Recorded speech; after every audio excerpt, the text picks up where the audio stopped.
She was hired to organize his schedule, not save his empire, at least. That's what everyone believed. Alexander Whitmore stood at the center of the glass-walled conference room on the 42nd floor of Whitmore International Tower, watching a $500 million deal slowly slip away from his hands. Outside, the Manhattan skyline glowed beneath the afternoon sun, but inside the room, the atmosphere was colder than the marble floors beneath their feet. Around the long mahogany table sat executives, investors, and international partners who had flown thousands of miles for one final negotiation. Everyone had expected Alexander Whitmore to win. He always did. At 38 years old, he had built one of the most powerful global business networks in America, a man known for his sharp decisions, perfect timing, and ability to stay 3 steps ahead of everyone else. But today, even Alexander looked uncertain. Across from him, the representatives from a European investment group quietly discussed the contract in their own language, believing they had the advantage. The translation team was struggling. The legal advisors were searching through documents.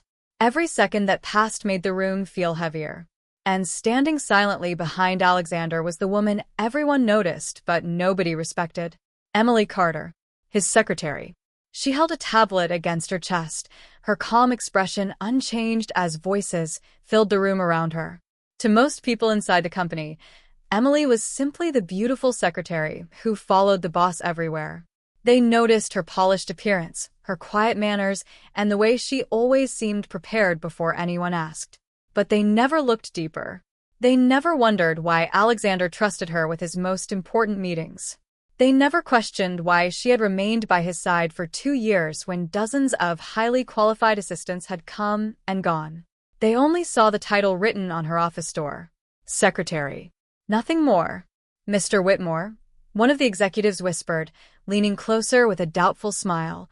Perhaps this meeting is a little too complicated for your assistant. The comment was quiet, but not quiet enough. A few people around the table exchanged amused looks. Emily heard every word. She always did. She lowered her eyes, not because she was embarrassed, but because she had learned something important over the years. People revealed themselves when they thought nobody was watching. Alexander's expression tightened slightly. He looked toward Emily for a moment, noticing something he had never paid attention to before. She wasn't nervous. She wasn't confused. She was studying the documents on her tablet with complete focus. There was a reason. Emily had caught something. She had seen a detail that everyone else had missed. But before Alexander could ask, one of the foreign executives spoke again, confidently explaining a condition in French that changed the entire meaning of the agreement. The room fell silent as the lawyers struggled to respond. A billion-dollar company had reached a moment where one misunderstood sentence could destroy months of negotiations. Then, for the first time that afternoon, Emily lifted her eyes. The woman everyone ignored stepped forward. Her voice was soft, but it carried across the entire room. "Excuse me, Mr. Whitmore, but I believe they are not discussing the contract terms. They're discussing whether they should trust us." Every person at the table turned toward her. Alexander stared, surprised. The executives who had laughed moments earlier stopped smiling. Because Emily Carter had not translated a single word yet. She had understood the conversation before anyone else even realized it mattered. And in that moment, everyone in the room was about to discover that the woman they called the boss's pretty secretary was something far more valuable than they ever imagined. Emily Carter had spent 2 years standing behind Alexander Whitmore, watching powerful people enter his office believing they understood everything about the world. She had watched executives argue, investors negotiate, and competitors underestimate the quiet woman carrying a tablet and taking notes in the corner. But what none of them knew was that Emily had never been invisible because she lacked importance. She had chosen silence because she understood the value of patience. Long before she became Alexander Whitmore's secretary, Emily lived in a completely different world. She grew up surrounded by conversations about international relations, diplomacy, and languages. Her father worked overseas, and her childhood was filled with airports, foreign cities, and dinner conversations where different languages blended together naturally. By the time she was 20 years old, Emily could speak 6 languages fluently. She studied international communication, negotiation strategy, and cultural psychology. Professors told her she had a rare ability to understand not only words, but the emotions and intentions behind them. But after a difficult period in her life, Emily decided to step away from the spotlight. She no longer wanted recognition or attention. She wanted peace. That was when she accepted a position at Whitmore International. At first, nobody expected much from her. The company had dozens of employees with impressive titles and expensive degrees. Emily was simply the person who organized meetings, prepared documents, and made sure Alexander had everything he needed before important decisions were made. She never corrected people when they underestimated her. She never explained her abilities when nobody asked. She believed actions always spoke louder than introductions. Over time, Alexander began noticing small details that others ignored. He noticed that Emily always caught scheduling conflicts before they became problems. He noticed that she remembered every important detail from previous meetings. He noticed that she could predict questions before clients even asked them. But Alexander was a man who valued results more than explanations, and he never questioned why she was so different from everyone else. To him, Emily was reliable, professional, efficient, nothing more. That changed after the moment in the conference room. After Emily stepped forward and revealed that she understood the conversation happening between the international partners, the room remained frozen. Alexander looked at her differently for the first time. Not as the person standing behind him, but as someone who had been quietly observing everything from the beginning. "How long have you known what they were saying?" he asked. Emily looked down at her tablet for a moment before answering. "Since they started discussing the revised terms." The executives exchanged confused looks. "You speak French?" one of them asked. Emily calmly nodded. "French was the first foreign language I learned." Another executive leaned forward. "And the conversation before that?" Emily replied in perfect Italian, explaining exactly what had been discussed. The room became even quieter. Alexander watched carefully as she switched between languages with the same confidence she used when organizing his schedule. There was no arrogance in her voice, no desire to prove anyone wrong. She was simply solving a problem. For years, people had mistaken her kindness for weakness and her silence for lack of ability. But Alexander was beginning to understand something important. Emily Carter had never been the least important person in the room. She had been the person paying attention while everyone else was busy trying to be noticed. And as the negotiation continued, Alexander realized the greatest asset in his company was not listed on any financial report, not displayed in any office, and not measured by any title. It was the woman who had been standing quietly beside him all along. After the meeting ended, the atmosphere inside Whitmore International Tower felt completely different. The same people who had ignored Emily Carter only an hour earlier were now watching her with a mixture of curiosity and surprise. Conversations became quieter when she walked by. Employees who once saw her as just another assistant started wondering what else they had never noticed. But Emily remained exactly the same. The next morning, she arrived at 7:30 a.m., placed the updated schedule on Alexander Whitmore's desk, and continued working as if nothing unusual had happened. She did not expect praise. She did not wait for recognition. For Emily, doing the right thing had never been about receiving attention. It was simply who she was. Alexander, however, could not stop thinking about what happened. Sitting in his private office high above Manhattan, he reviewed the documents from the previous negotiation. Every detail confirmed what Emily had said. She had not only translated the conversation, she had understood the strategy behind it. She had recognized hesitation, cultural differences, and hidden concerns that even experienced executives had missed. For the first time in years, Alexander found himself questioning his own assumptions. He had spent his entire career evaluating people by their position, experience, and reputation. Yet the person who solved his greatest challenge was someone most people barely noticed. Later that afternoon, Alexander called Emily into his office. She entered quietly, holding her notebook as she always did. "Close the door, Emily," he said. She sat across from his desk, waiting patiently. "I have a question," Alexander said. Why did you never tell me about your background? Emily looked slightly surprised. You never ask. The simple answer stayed in the room for a moment. Alexander leaned back, studying her carefully. Most people around him were eager to explain their achievements. They wanted to be seen. They wanted recognition. But Emily had spent 2 years working beside him without mentioning the skills that could have changed how everyone viewed her. You could have had a much higher position, he said. You could have worked as a consultant, a negotiator, or a director. Emily gave a small smile. A title does not always determine a person's value, Mr. Whitmore. Those words caught Alexander's attention. In a world where everyone competed for influence, Emily seemed different. She was not trying to climb above others.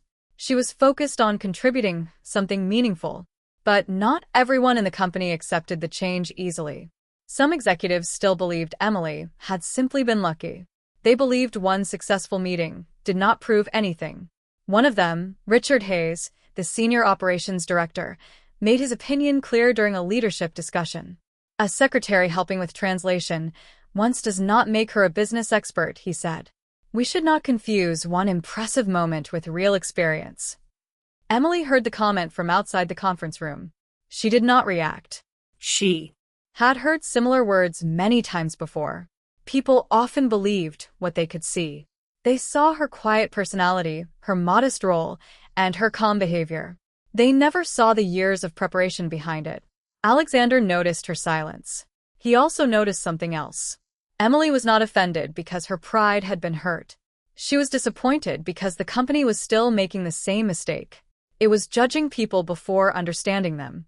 And as the next major international challenge approached, Alexander would soon discover that Emily's greatest ability was not just speaking different languages. It was understanding people who thought they already understood everything. The following week, Whitmore International faced its most important challenge of the year. The company had built a strong reputation across the world, but one new partnership could determine its future direction. A major technology agreement with a global investment group was scheduled to be finalized in New York, bringing together executives from several countries and industries. Alexander Whitmore entered the preparation meeting with his usual confidence, surrounded by advisors, legal experts, and senior managers. But this time, something was different. Emily Carter was no longer standing unnoticed in the background. Alexander had asked her to join the strategy discussion. Some people in the room immediately noticed the change. Others quietly questioned it. Richard Hayes, the operations director who had doubted her before, looked through the documents on the table and gave a small shake of his head. Are we really including the secretary in a negotiation strategy meeting? He asked. The question was polite on the surface, but the message behind it was clear. Emily remained calm. She had learned long ago that some people did not need an argument. They needed evidence. Alexander looked at Richard and answered simply, "She has earned her place here." Those words surprised the room. Alexander Whitmore was not known for defending people without reason. He was known for making decisions based on results. If he believed Emily belonged at the table, everyone knew there was a reason. The preparation continued, but the tension remained. The international partners were known for their complicated negotiation style. They valued trust, cultural understanding, and attention to small details. The company had prepared financial reports, market analysis, and legal documents, but Emily noticed something missing. She reviewed the information quietly while everyone else focused on numbers. Then she looked up. "There is a concern they have not mentioned yet," she said. Several people turned toward her. Richard crossed his arms. "And how would you know that?" Emily pointed to a few lines in the communication records. "Because they keep avoiding one specific topic. Every time it appears, they change the subject. That usually means the issue is not the contract itself. It is the confidence behind the contract." The room became silent. Alexander looked at the notes. He realized she was right. The partners had not rejected the offer. They were uncertain about the long-term relationship. It was not a financial problem. It was a trust problem. The day of the negotiation arrived with a sense of pressure throughout the building. The conference room was prepared with everything needed for a successful agreement. Coffee was arranged, documents were organized, and every executive took their place. Emily sat beside Alexander with her notes ready. When the international representatives entered, the conversation began professionally. For the first hour, everything appeared smooth. Then a disagreement emerged. The partners questioned several parts of the agreement and began speaking among themselves in a different language, assuming the Whitmore team could not follow the conversation. The advisors exchanged uncertain looks. Alexander listened carefully, trying to understand the shift in their attitude. Then he glanced toward Emily. She was reading their expressions, listening to their tone, and studying the room. She was not simply hearing words. She was understanding the meaning behind them. And once again, the person everyone underestimated was the only one who knew what was truly happening. The conference room became quieter as the international representatives continued their private discussion. Their voices were calm, their expressions professional, but everyone at the table could feel the shift in the atmosphere. The agreement that had looked promising only minutes earlier was beginning to lose momentum. Alexander Whitmore watched carefully, his fingers resting on the edge of the document in front of him. He had built his reputation by staying composed under pressure, but even he understood that something important was happening beneath the surface. The numbers were not the problem. The contract was not the problem. The real challenge was hidden between the words. Emily Carter noticed it before anyone else. She watched the way the representatives exchanged looks before answering questions. She noticed how they paused whenever certain topics appeared. She recognized the small signs of hesitation that most people ignored. Years of studying communication had taught her that people often revealed more through what they avoided than what they said. Alexander looked toward her. He did not need to ask. For the first time, he trusted that she saw something others could not. Emily slowly placed her notes on the table. "May I say something?" she asked. The room turned toward her. A few executives looked surprised. Richard Hayes glanced at Alexander, expecting him to stop her. But Alexander simply nodded. "Go ahead." Emily looked at the international representatives and spoke in French. The reaction was immediate. The room changed. The representatives stopped whispering and focused completely on her. Emily continued calmly, explaining that she understood their concerns and that the company wanted to address the real issue behind the discussion. Then she switched to Italian, acknowledging their business priorities and cultural expectations. After that, she continued in Spanish, German, Mandarin, and Japanese, each transition smooth and natural. The room fell into complete silence. Nobody interrupted. Nobody questioned her. Nobody laughed. The woman who had been sitting quietly beside the company president had just connected with everyone in the room in a way that years of preparation and countless meetings had failed to achieve. But Emily was not finished. She did not simply translate words. She explained meaning. She clarified misunderstandings.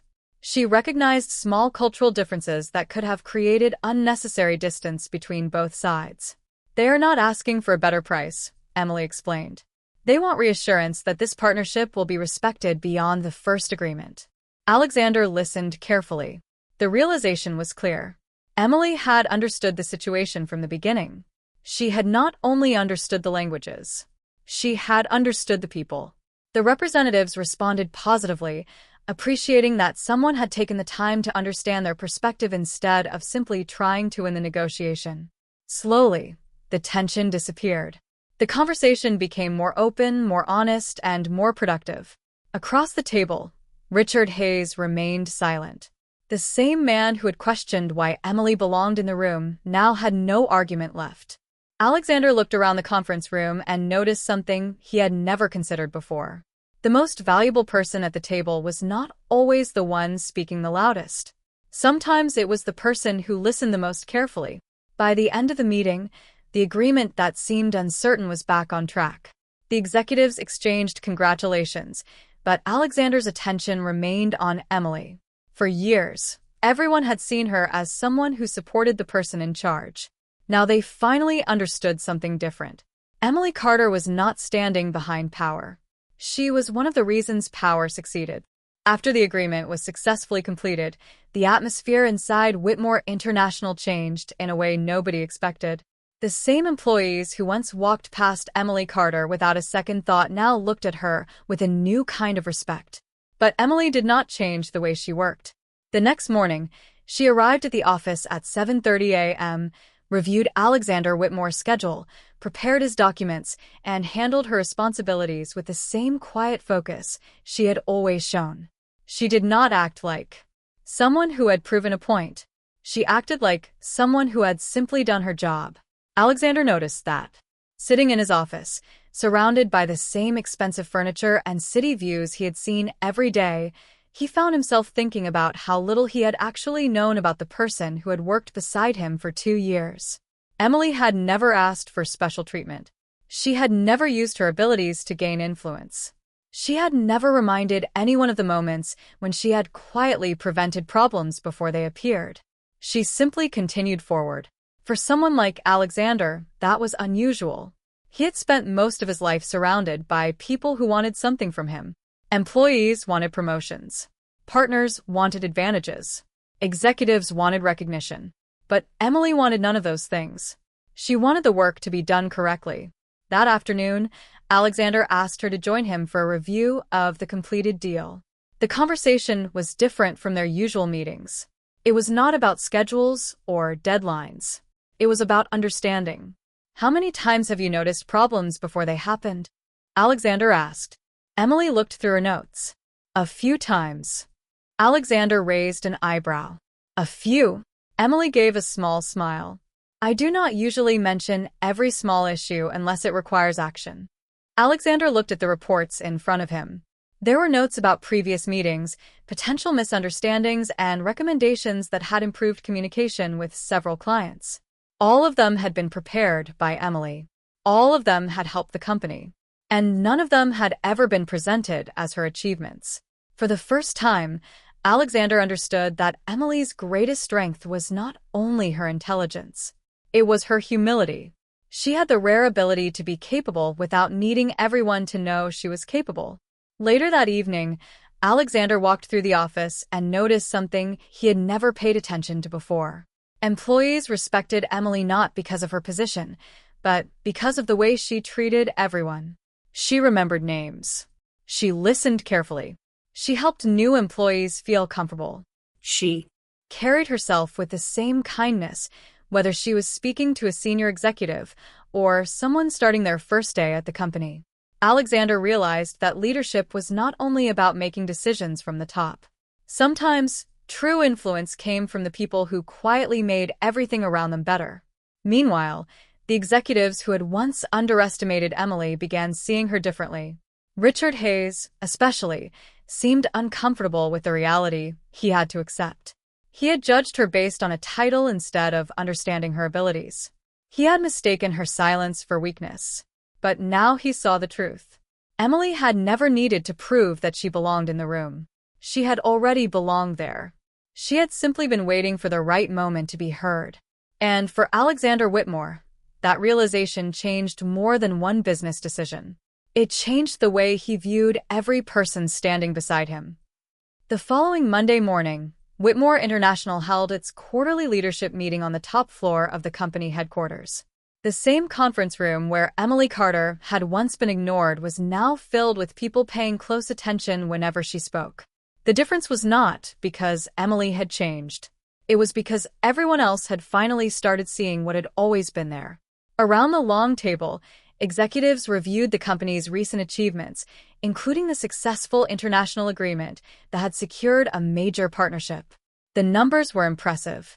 The results exceeded expectations. But Alexander Whitmore knew the most important success could not be measured on a financial report. It was the moment his team finally understood the value of recognizing people beyond their titles.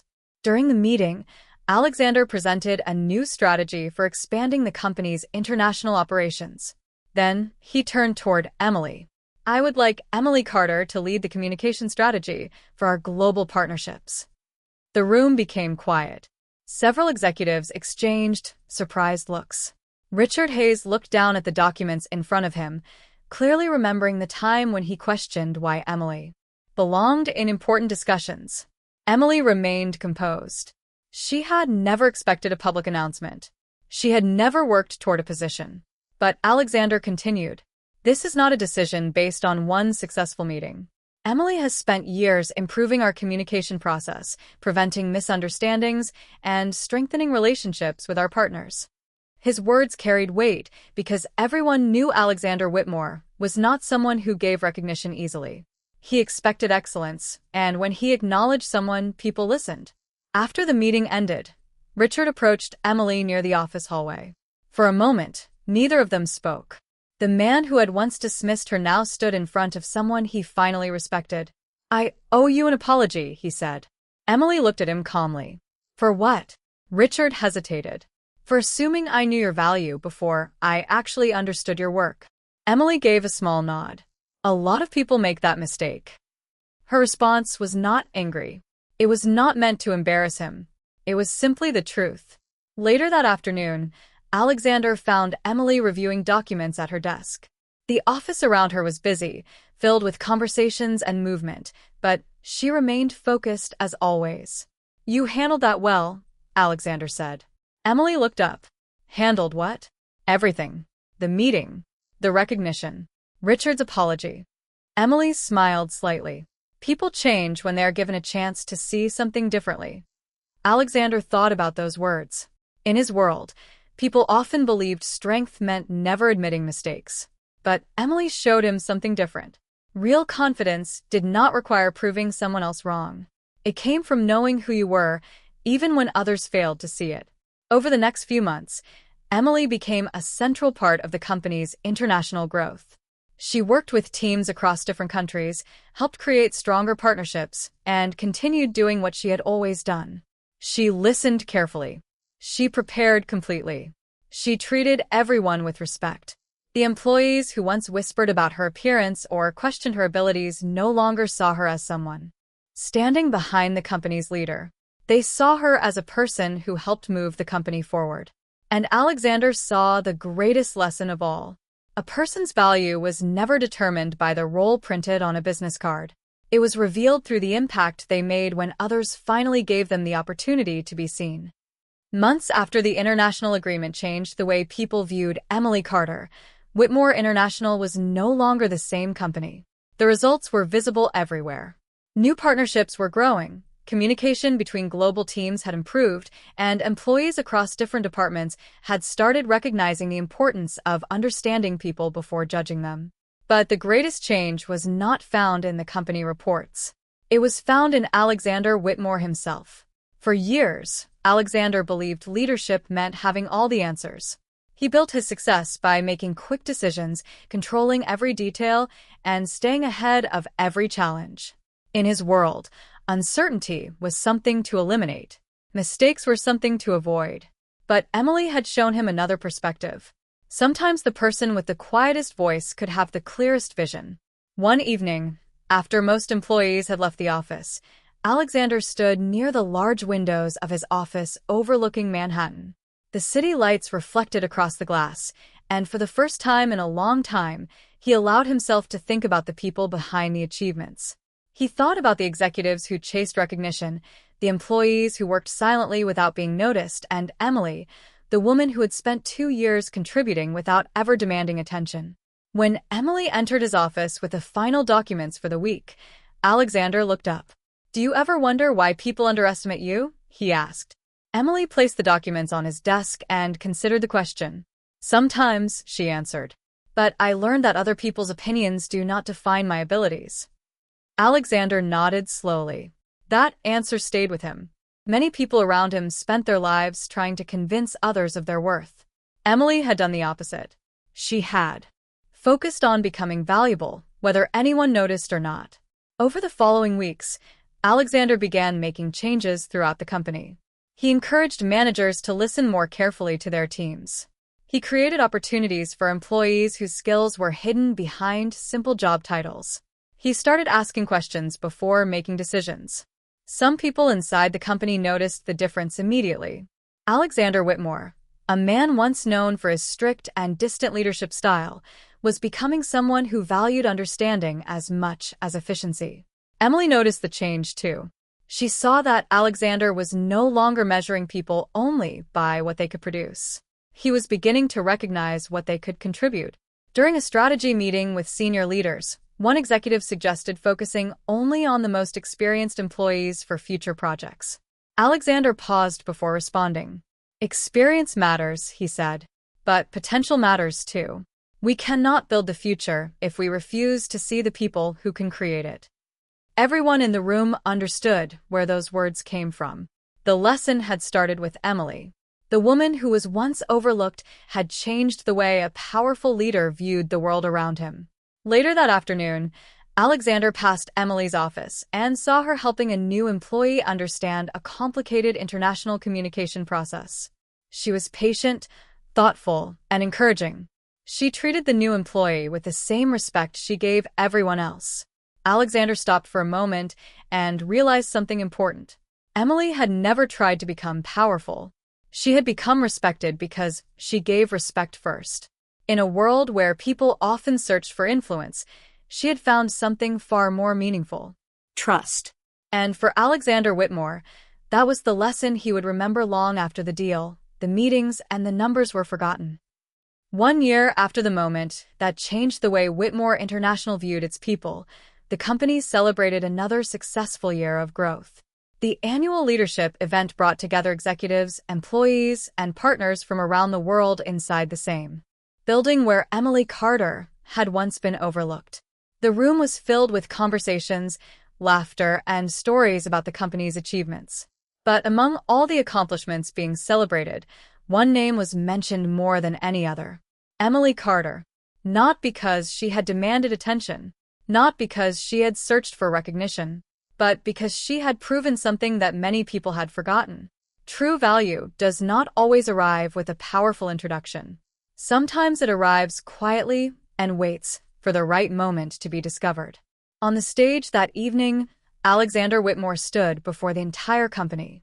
The man who once believed leadership was about control now understood that leadership was about recognizing the strengths of others. Tonight, I want to recognize someone who changed the way we think about talent, communication, and respect, Alexander said. The room became silent as he looked toward Emily. She stood among the employees, still humble, still surprised that so many people were looking at her. Emily Carter has shown us that a person is more than their position. She has shown us that intelligence does not need to announce itself, and dedication does not need applause to have value. The employees listened carefully. Many remembered how they had once misunderstood her.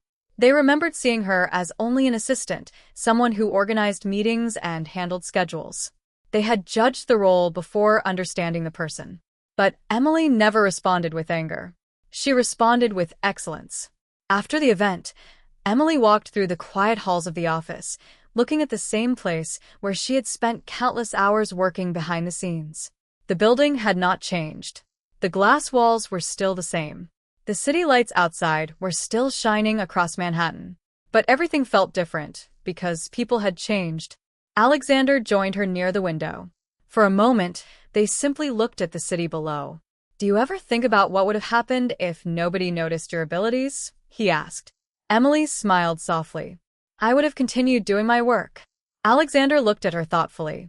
"That is what makes you different." Emily turned toward him. "Everyone has something valuable to offer. Sometimes people just need someone willing to see it." Those words stayed with Alexander, because he understood now that the greatest mistake a leader could make was assuming they already knew the people around them. A title could describe a job. It could never describe a person's full potential. Years later, employees would still remember the story of the quiet woman who walked into important meetings carrying documents and walked out having changed the entire conversation. They would remember how a person once underestimated became one of the most respected voices in the company. They would remember how a powerful leader learned that respect was not earned by demanding attention. It was earned by giving others the chance to be heard. Emily Carter was never valuable because she spoke 6 languages. She was valuable because she used every ability she had to help others understand each other. And Alexander Whitmore was never truly changed by a business deal. He was changed by the person who reminded him that behind every title, every position, and every appearance, there is a human being whose worth cannot be measured until someone chooses to see it. And that day, Everyone remembered that dignity is never defined by where you stand in the room, but by the value you bring when the world finally listens.